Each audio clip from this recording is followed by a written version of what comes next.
Welcome, students, to the final part of Behavioral Skills Part 4. I'm Ravi, your verbal ability and soft skill trainer. Now, in this final video on behavioral skills, we will learn about two things that are detrimental to behavioral skills. The one is perception, and the second one is attitude. How perception and attitude changes a person's behavior, how does it impact a person's behavior, and what are the factors that it includes. Okay, so we'll discuss about these things in this particular video. Let's start with the video. Now, when we talk about perception, what is perception?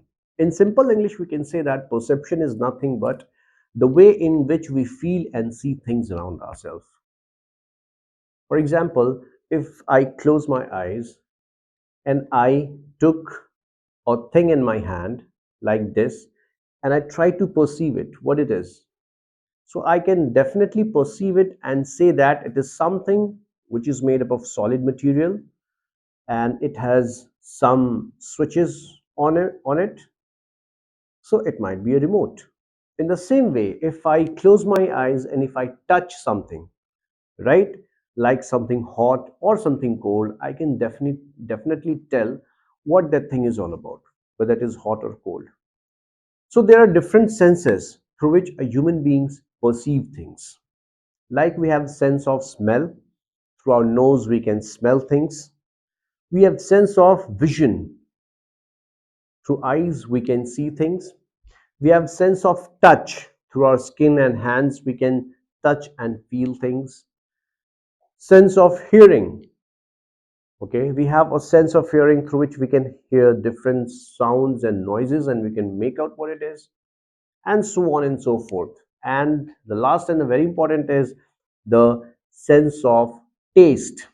When it comes to tasting a food or meal, suppose if we drink cold water, how do we come to know that it's cold water? Okay, we have taste buds which tells us that the temperature of the water is low and it is really cool. If we eat something spicy, we definitely come to know when the tears starts flowing from our eyes, sometimes even nose, right? So we come to know about these things through different taste buds that we have in our tongue, in our mouth. We come to know about sweet taste. We come to know about the bitter tastes also. So these are the different ways of perception that we have been gifted with. Now, what is perception? It says it is an intellectual process. Why it is said to be an intellectual process? Because it is attributed to human beings, not to any other individuals who cannot express themselves. For example, animals do have these senses also, but they cannot express themselves in a better way. They cannot behave themselves according to the perception. But we human beings, we have been empowered with such an intellect, such an intellectual thing, wherein we can perceive things around us and we can act accordingly. It brings a change in the attitude, in the behavior of a person, right? So, intellectual process of transforming sensory stimuli into meaningful information. What is it all about? It says it is an intellectual process of transforming sensory stimuli into meaningful information. Whatever we touch, feel, perceive, that has to be converted into meaningful information. Okay, that has to be changed to be meaningful information. When we perceive something with our senses, we try to convert that signal which is there in the brain to some meaningful information as to what it is. It might be some kind of danger which is approaching us when we see through our eyes. If we touch things, we may be very quick in response if it is something hot or something very cold or something which gives us a shock.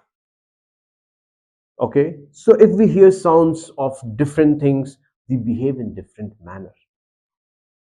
If I hear the sound of something unusual, strange, which I've never heard before, I will definitely be scared.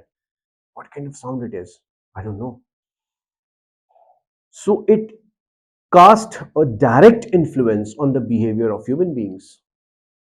And this is why it is said that it is an intellectual process of transforming sensory stimuli. Sensory stimuli means something that we sense and we perceive, okay? Something that we sense and that we perceive, and we convert that thing, that signal, into a meaningful information, and we utilize for our further processing, okay? In other words, it is the process of describing something we perceive and react to a particular situation. Of course, in simple words, if we say, it is nothing but the process of describing something that we perceive. Perceiving means what? Something that we observe, something which we feel, something which we see, something which we hear, something which we taste, and convert it accordingly in order to behave in a particular way, okay, to react in a particular situation. If we find that a danger is approaching us, we'll try to run away from that place. If we see that somebody is crying, they need our help, we try to help them out. If we see that something good is happening around us, we try to involve our entire body, mind, soul into it. We dance, we run, we swim, we talk to each other, we we cry, we weep, we do all sorts of activities based on the senses and whatever we perceive in our surroundings. So in a way, it is nothing but the conversion of the sensory stimuli into meaningful information. Let's see further. It is of six types. Basically, these perception are of six types. What are they? Number one, sound perception. Sound perception means when we hear a particular sound coming to us. When we hear some kind of sound coming to us, it is ability to identify vibrations and perceive sound. We behave accordingly. If we find that the sound is good, some good music is coming into our ears, we feel relaxed. If we see somebody crying, weeping, we try to find out the reason why that person is sad. We might get disturbed by some unusual sounds in our life, which we hardly see, like the morning sound of somebody's death or something like that. If we see some festival or some functions being celebrated around us, we behave in a different way, right? So there are different feelings. The behavior changes accordingly. Whatever sounds that we perceive, the ability to perceive something, to ingrain and to convert it into meaningful information based on which we change our behavior. That is called the perception of sound. Next, we have speech perception. What is speech perception? If I say, it is to be able to understand the sound of a particular language. If we are sitting in a say meeting, or if we are sitting in a cinema hall or in a conference room, and somebody is delivering some kind of a speech, are we able to identify that thing, and are we able to convert what he or she is trying to, or the best of our understanding? That comes under speech perception. Are we following the language? Are we understanding the language? Yes, no. We might not be.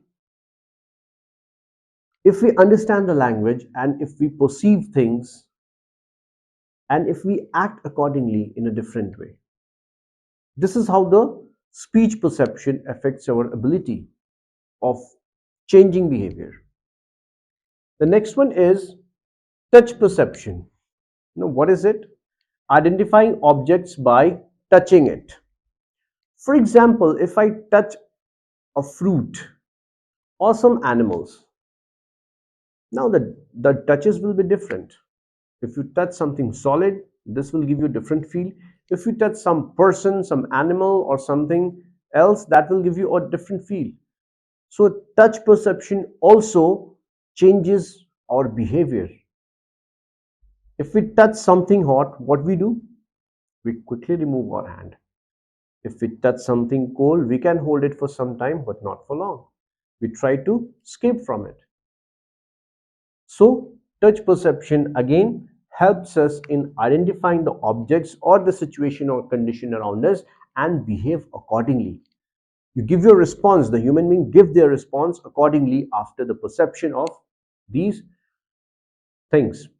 Whatever we perceive, whatever we touch, we feel, with sound, the sound that is perceived, the speech that is perceived, and the touch perception. The next three is taste perception, other senses, and perception of environment.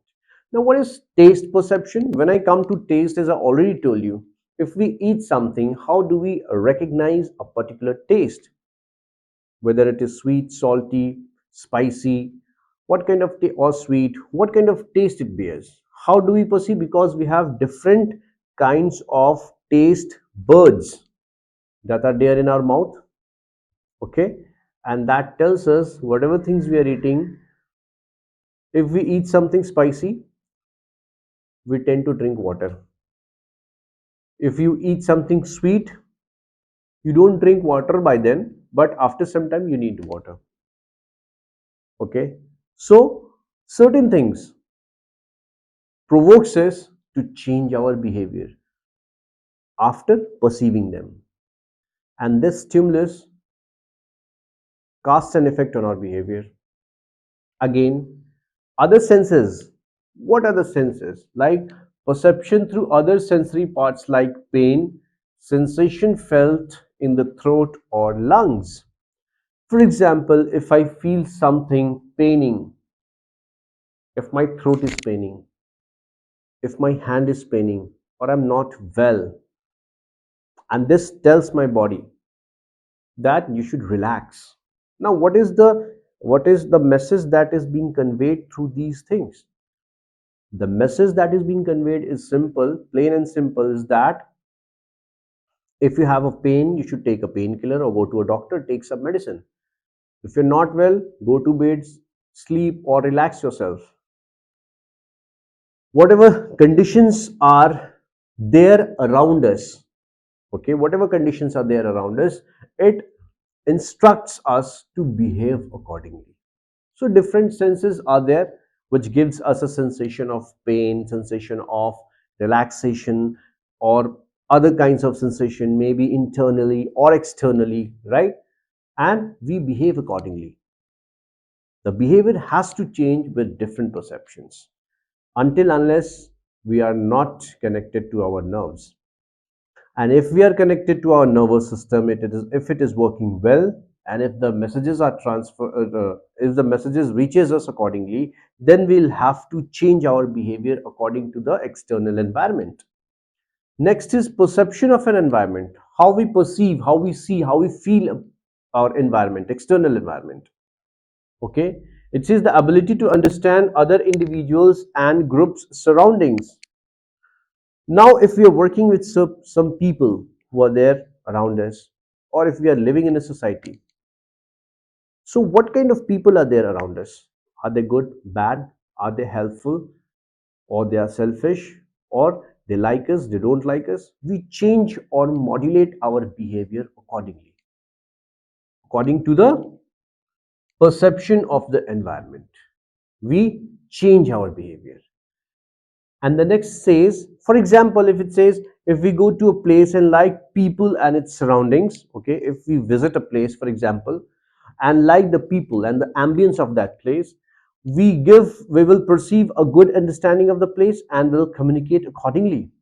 So we'll get a very good vibes, positive things, okay. We have a very good understanding that, okay, now the people around us, they're so cool, so good, the ambience is very good, we should behave accordingly.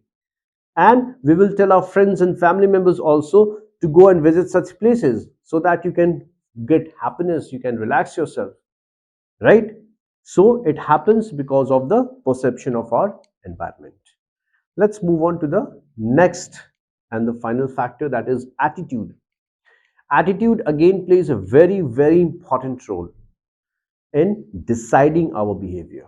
Now, what is attitude? We need to define what is attitude. Attitude is nothing but the way you feel and behave towards other people. reflects your attitude, how you feel and behave towards others. It says the way of feeling of behaving towards people, it may be positive or negative depending on the perception of an individual. Yes, if we are working, if we are with our friends, family members, or the people who likes us, who are very close to us, we'll have a different kind of environment, and we will behave accordingly. The attitude of the person will change. But if you are with some group of people who are strangers to you, about whom you don't know, or they don't know much about you, your likes and dislikes, or their likes and dislikes you don't know, then you will behave accordingly, and you will feel a bit uncomfortable with them, because you don't know what kind of people they are, how will they react to a particular thing, right? Suppose if it's a first day today in my office, I don't know anything about the people who are working over there, then I'll have to be very much cautious about those that place.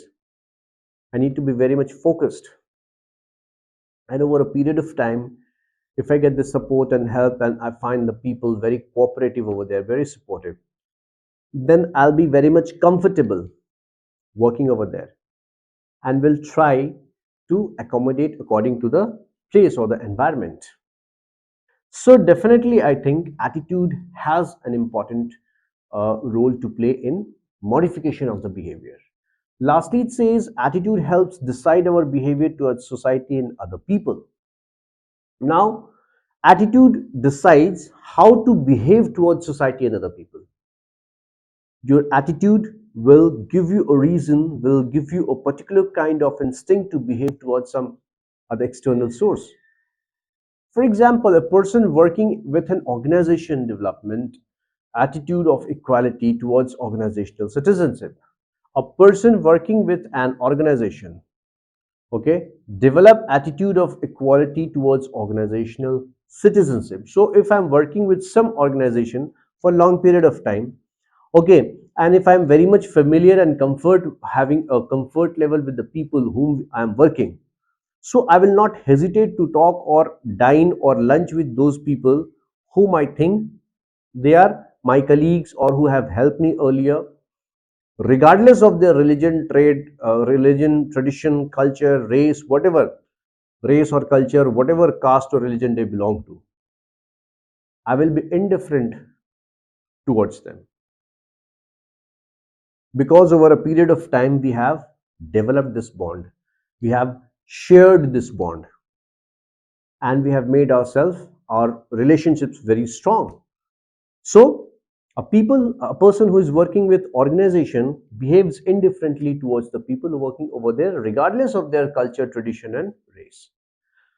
Also, now that we just finished this module, you realize that these factors are responsible for the way we behave towards people, and hence they play a decisive role in modifying behavioral skills. So with all these factors that we have came across, we just realized that, we just come to know that these factors do play a decisive role in modifying the behavior of a human being, and modifying our say mm, traits or features accordingly. Whatever external stimuli or sense perception we get, we tend to change our behavior according to that. So this is how these factors affect our behavioral skills and the behavioral skills of human beings indeed. So I hope this entire uh, module of behavioral skills was very much informative to you. You find yourself you fit yourself very rightly into that. You sync to the entire thing what I said, and this will definitely help you when you will place yourself in some good MNCs or an organization. So I hope that you learned a lot. You had a clear understanding of all those things and topics which I discussed in the 4 videos of this behavioral skills module. And I would like to thank you all for watching till end, for being with me, and for giving me your support. So I would once again request you to please do like and subscribe our channel, okay, for more informative videos on different topics. Stay tuned and make your learning simple and easy. Thank you so much. Thank you.